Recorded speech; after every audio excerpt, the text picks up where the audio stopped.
안녕하세요. 통통 튀는 차통의 김지영입니다. 오늘 저는 서울 청담에 위치한 롤스로이스 부티크에 와 있습니다. 롤스로이스는 많은 분들이 아시다시피 럭셔리 브랜드의 대명사로 알려져 있고요. 고스트, 팬텀, 레이스던, 컬리넌 등 다양한 라인업으로 구성되어 있습니다. 이 중 저희는 유일한 SUV 모델인 컬리넌을 시승할 예정이고요. 좀 뒤에 보시는 이 차량은 그 중에서도 블랙 배지입니다. 그러면 본격적으로 시승하기 앞서서 매장 주변을 또 살펴보도록 하겠습니다. 오늘 방문한 롤스로이스 부티크는 작년 2월에 오픈을 했는데요. 고객 중심형 복합 문화 전시장이라고 할 수가 있습니다. 롤스로이스가 이제 글로벌 1호 장소로 이제 한국을 약점해서 더욱더 이제 큰 의미가 있다고 할 수도 있고요. 1층에서는 이제 컬리넌 블랙 배지 오늘 시승할 모델이 있었고요. 이제 2층에 올라오니까 레이스 2대하고 던 1대가 전시가 되어 있습니다. 특히 이제 컨버터블인 던 같은 경우는 이제 내부 모습도 좀 쉽게 좀 볼 수가 있습니다. 컬리넌의 외관 모습을 보니까 굉장히 웅장하면서도 좀 고급스러움이 느껴졌습니다. 그리고 이제 단연 환희의 여신상 이게 좀 돋보이는 것 같고요.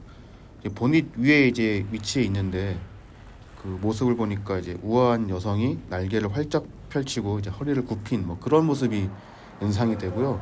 스위치를 누르니까 또 들어갔고 또 이렇게 나오게 할 수 있는 그런 것도 좀 한번 해봤습니다. 그리고 차량의 이제 전면 모습을 보니까 이제 신전 모양이 연상되는 이제 판테올 그릴이 있었고 또 검정 컬러가 이제 차량의 위압감을 더욱 더 하는 것 같습니다. 그리고 전체적으로 이제 곡선보다는 이제 각이진 형태가 좀 많이 보이고 좀 남성적인 이미지가 좀 강하다, 좀 이렇게 생각이 됐습니다.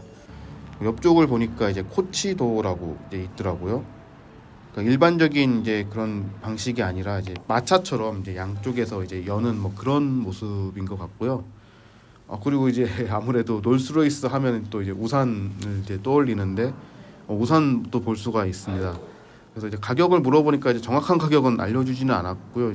한 100만 원은 넘는다. 이제 그렇게 또 대답을 또 들었습니다. 그리고 바퀴 중앙에 보면 이제 알이 2개 겹친 그런 엠블럼이 있는데 이게 이제 바퀴가 돌아가도 이 부분은 이제 고정이 된다고 하더라고요. 그래서 저도 이제 잠깐 이제 차를 뺄 때 보니까 실제 바퀴가 돌아가는데도 이제 엠블럼은 움직이지 않는 그런 모습을 또 볼 수가 있었습니다. 차량의 외관이 묵직하다면 내부는 좀 정교하고 좀 고급스러운 느낌을 좀 받았습니다. 특히 좀 크롬 장식하고 그 천장 부분에 별빛이 보이는 그 스타라이트, 여기서 이제 좀 저는 럭셔리한 그런 인상을 좀 많이 받았고요. 보니까 이제 시동 스위치는 스티어링 휠 왼편에 있네요. 그리고 좀 내부를 보니까 카본 소재, 그리고 박스 그레인, 블랙 가죽 이런 게 좀 럭셔리함을 더하고 있구나, 이런 생각도 좀 했습니다. 그리고 이제 디스플레이 중단을 보니까 이제 열선 통풍이나 그런 이제 버튼들이 굉장히 딱 봐도 알 수 있게 이제 직관적인 그런 좀 모양이 있고요. 그리고 이제 조그 스틱이 이제 아래에 있는데 이제 디스플레이 설정을 이제 이걸로 이제 돌리면서 또 조작이 또 가능하네요. 이제 본격적인 주행을 시작했는데 굉장히 부드럽네요. 진짜 이게 말로만 들었는데 정말 이게 진짜 많은 차를 이제 시승해 봤는데 이렇게 참 부드러우면서 유리하게 나가는 걸 거의 진짜 처음 보는 것 같습니다. 제가 시승하는 모델은 지금 블랙 배지 모델인데요. 이게 내부를 보면 아시겠지만은 이 만다린색, 주황색 같은 이 색하고 굉장히 좀 뭐랄까 색상 배합이 좀 좋은 것 같고 상당히 좀 깔끔하게 보이는 것 같고요. 아무래도 검정색이다 보니까 좀 더 차량의 그런 뭐랄까요 좀 강렬한 느낌, 좀 더 고급스러운 느낌이 좀 더해지는 것 같습니다. 그래가지고 엑셀을 밟을 때도 그렇고 이게 나가는 게 진짜 부드럽네요. 그리고 약간 천장 쪽 위쪽 보시면 무슨 별자리처럼 굉장히 많은 그런 불빛이 보이는데 이런 것도 좀 어떤 럭셔리함을 좀 더하는 요소가 아닌가, 그런 생각이 좀 또 들었습니다. 계기판 이쪽 보시면은 보통은 이제 맨 왼쪽에 이제 RPM 게이지가 있는데 정지해 있으면 거의 100에 있고 조금씩 속도를 내면 이게 떨어지는 그런 이제 원리로 보입니다. 이런 식으로 속도를 내면은 예, 이게 좀 게이지가 좀 하락하네요.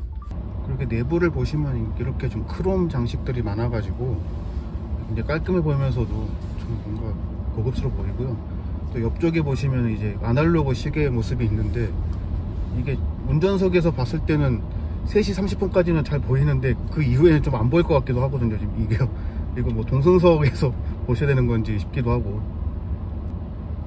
이 모델이 6.75L 이제 V12 트윈 터보 엔진이 탑재됐고, 이게 최대 마력이 600마력이더라고요. 보통 저희가 이제 자동차를 보면, 신차 같은 거 보면 300마력만 넘어도 상당히 고마력이다 이 생각이 드는데, 600 같은 그런 단위는 좀 보기가 어렵거든요. 그래서 그러니까 이제 힘이 좀 이게 여유롭다 보니까 그런 게 이제 주행하면서 느껴지는 것 같습니다. 뭔가 부드러우면서도, 이제 일부 이제 터보 모델 같은 경우는 뭔가 쥐어짠다는 느낌을 받는데, 이거는 뭔가 여유로운 파워에서 오는 그런 부드러움, 이런 게 좀 많이 좀 인상에 좀 남는 것 같고요. 그리고 소음이 거의 안 들리는 것 같습니다. 이게 뭐 전기차나 이제 하이브리드하고도 조금 다른 이제 그런 느낌인데, 정말 조용하네요. 지금 소리는 지금 에어컨 소리밖에 거의 안 들리는 것 같아요. 그리고 이게 직접 주행을 해보니까 이게 그 여신상 이게 계속 보이네. 그리고 약간 본닛 쪽이 좀 높은 것 같고요. 이게 좀 적응하려면 조금 시간이 있어야 되지 않을까 싶기도 합니다. 그리고 이 차량 가격이 제가 아까 보니까 이게 5억 원이 좀 넘더라고요. 그래서 굉장히 비싼 모델이고요. 아마 경쟁 모델도 거의 없을 겁니다. 가격이 이제 많이 차이가 나는 것 같아요. 그러니까 뭐 벤틀리 벤테이가라든가 벤츠 마이버 GLS 정도가 이제 뭐 굳이 따지면 이제 경쟁 모델로 좀 꼽히는 것 같은데, 그 차량들도 제가 알기로 2억 3억 원 정도거든요. 그래서 좀 가격적인 면에서도 좀 차이가 좀 나는 것 같고, 제가 지금까지 시승했던 모델에서 가장 이제 좀 비쌌던 모델이 이제 레인지로버 오토바이오그래피하고 뭐 포르쉐 파나메라 하이브리드, 근데 그거 두 개 합쳐도 5억이 안 되거든요. 그러다 보니까 굉장히 좀 한편으로는 좀 뭐랄까 부담감도 좀 있는 것 같아요. 워낙에 비싼 모델이니까 이거 사고 나면 이거 안 되거든요. 지금 신호가 걸려서 조금 시간이 남아서 이제 뭐 얘기를 해본다면, 제가 알기로 롤스로이스가 2017년에 68대인가 아마 팔렸을 텐데, 그 다음 해에 한 100대가 넘더라고요. 120대 정도 팔린 것 같고, 작년에 한 161대? 그러니까 점점 올라가더라고요. 그리고 올해도 제 판매량을 보니까 한 8월까지 108대 정도니까 거의 한 120대 내외 페이스거든요. 그러니까 보통 한 5억 정도, 5억 내외 차량인데 한 해 100대가 팔린다. 이건 굉장히 좀 뭐랄까 럭셔리 시장이 커진다는 의미일 수도 있고, 아니면 이제 우리나라 사람들 중에 부자가 좀 많을 수도 있다. 그럼 법인 차량도 상당히 있겠습니다만은, 이 정도 시장이면은 글쎄요, 약간 좀 부익부 빈익빈 뭐 이런 현상도 좀 있는 것 같고. 근데 이제 타보니까 확실히 왜 이 차가 좀 비싼가 이런 느낌은 좀 받게 되고요. 그럼 한번 이제 조금 이제 주행을 했는데요. 여기 스위치에 로우를 한번 눌러보겠습니다. 이거 로우를 그러니까 조금 이게 빨라지네요.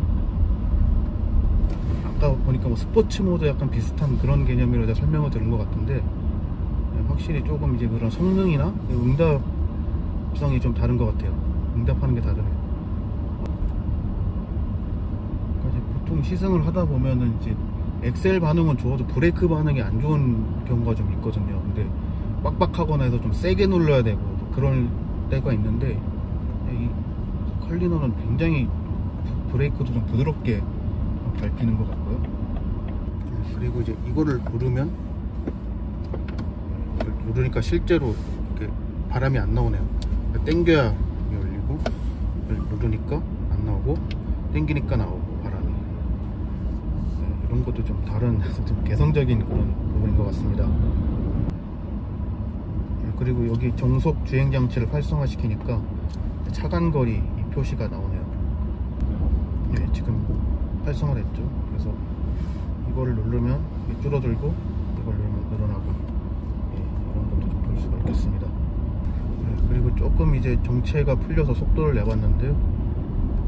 그러니까 처음에는 이게 좀 차량 중량이 한 2600 km 넘다 보니까 조금 느린 게 아닌가 싶었는데, 속도도 굉장히 가속이 잘 붙는 것 같고요. 이게 제로백이 제가 알기로는 5초 정도 되는 걸로 아는데, 이게 지금 전장이 한 5,300이 넘고 지금 이 전폭이 2,000이 되는데 그런 큰 차가 또 이게 알루미늄으로 이제 프레임이 돼 있어가지고 굉장히 좀 무거울 텐데 제로백이 5초네요.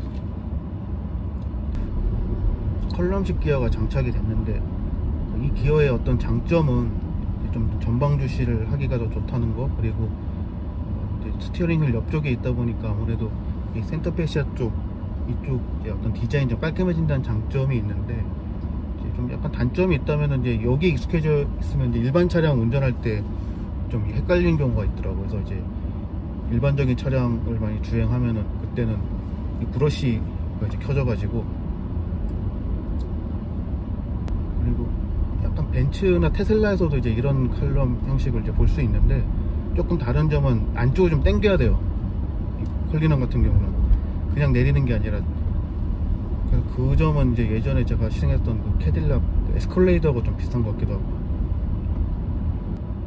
이게 카메라 모드 켜보니까 이런 식으로 이제 전방 모습이 보이네요. 그래서 이게 설정을 막 바꾸면 또 다른 모습이 나올 것 같긴 한데 되게 선명하게 나오네요, 생각보다. 이게 처음에 이거 후방인 줄 알았더니 전면이네요. 이런 식으로. 여기 롤스로이스 뿌띠크에서요 한 주변 한 40분 정도 시승을 했습니다. 생각보다 굉장히 조용하고 부드럽게 잘 나가고, 역시 이게 참 럭셔리 SUV구나 라는 생각을 했습니다. 개인적으로도 이런 차량을 또 탈 수 있는 또 좋은 기회가 있어서 좋았고요. 제가 앞으로도 좀 더 럭셔리 차량에 대한 관심을 좀 가져야겠다, 또 시승도 좀 자주 하겠다, 이 생각을 또 했습니다. 오늘 또 시승 또 했고요. 참 또 고품격의 또 품격 높은 그런 또 이제 아주 참 뭐랄까요, 참 의미 있는 그런 시승을 하지 않았나 싶습니다. 뉴스토마토 김지영이었습니다.